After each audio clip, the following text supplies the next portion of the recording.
Que o seu dia e a sua semana sejam ricamente abençoados. Hoje a gente vai mergulhar de cabeça num texto antigo, mas que pulsa com uma emoção, assim, quase desconcertante. É o capítulo 11 de Oséias.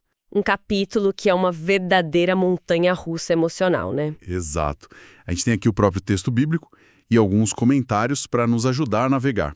E a nossa missão é justamente essa: acompanhar essa dança entre um amor de pai, uma ingratidão profunda e uma compaixão que desafia a nossa lógica. É um desafio e tanto. Vamos lá, então. O comecinho já é de uma beleza imensa. O capítulo abre com uma declaração que praticamente define tudo. Quando Israel era menino, eu o amei, e do Egito chamei o meu filho.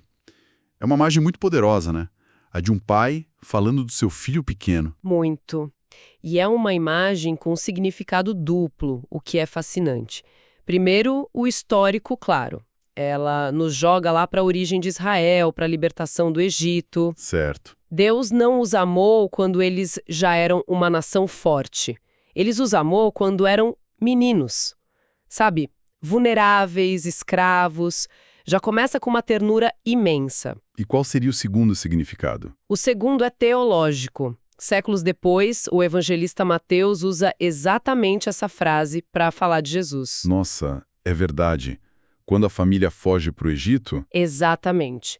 Isso mostra que os autores bíblicos viam a história de Israel como um padrão, um molde que ia se cumprir de forma perfeita em Jesus. A história de amor com o filho Israel é um prelúdio da história com o filho, com F maiúsculo. E o texto continua construindo essa metáfora de pai e filho com detalhes muito concretos, quase domésticos. Fala de ensinar a andar, pegar nos braços. Isso. Fui eu quem ensinou Efraim a andar, tomando-o nos braços. E depois essa parte. Eu os atraía com cordas humanas, com laços de amor. O que seriam essas cordas humanas? Olha, não é uma imagem de aprisionamento, muito pelo contrário.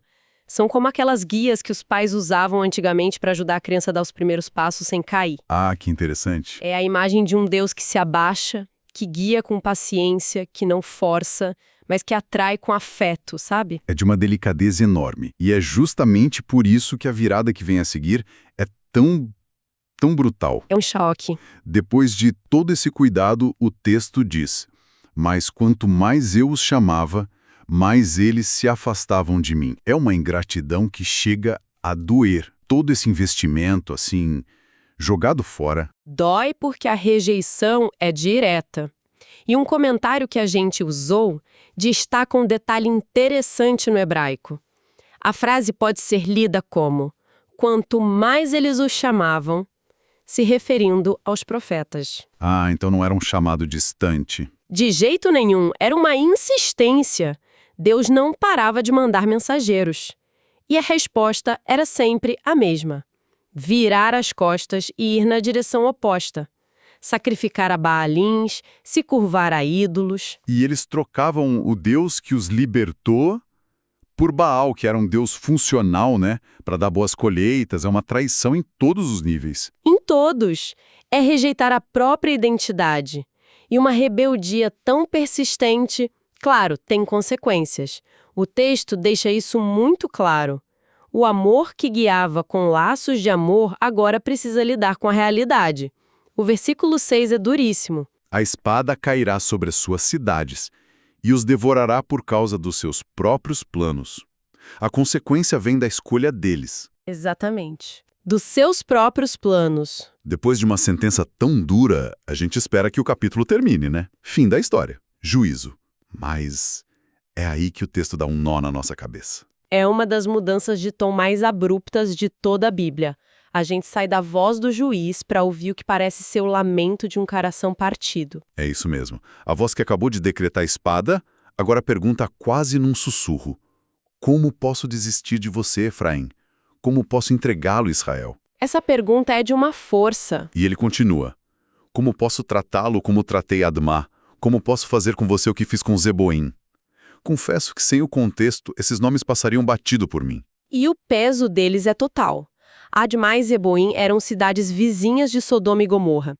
foram aniquiladas junto, viraram o símbolo da destruição completa, de ser varrido do mapa, sabe? Entendi. Então, quando Deus pergunta, como eu posso fazer isso com você? Ele está dizendo, a justiça exige a sua destruição total. Mas como eu posso fazer isso? É um conflito interno divino sendo exposto para nós. E aí vem a resolução do conflito. O meu coração está comovido dentro de mim, toda a minha compaixão se acendeu. E aqui, o comentário nos dá uma chave de leitura espetacular. A palavra hebraica para comovido ou virado no coração de Deus Sim. vem da mesmíssima raiz da palavra usada para descrever a destruição, a reviravolta de Sodoma. Peraí, como assim? A mesma palavra para destruição da cidade é usada para mudança no coração de Deus? Exatamente. É um jogo de palavras genial. A ideia é que, em vez de uma reviravolta que destrói a nação por fora, acontece uma reviravolta por dentro, no próprio coração de Deus. Uau. A energia que seria para destruição é, de alguma forma, transformada em compaixão. A ira não é ignorada. Ela é vencida por um amor que se recusa a desistir. Uau, isso muda tudo.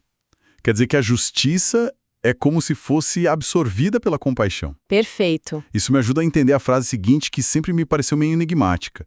Porque eu sou Deus e não um homem, o santo no meio de vocês.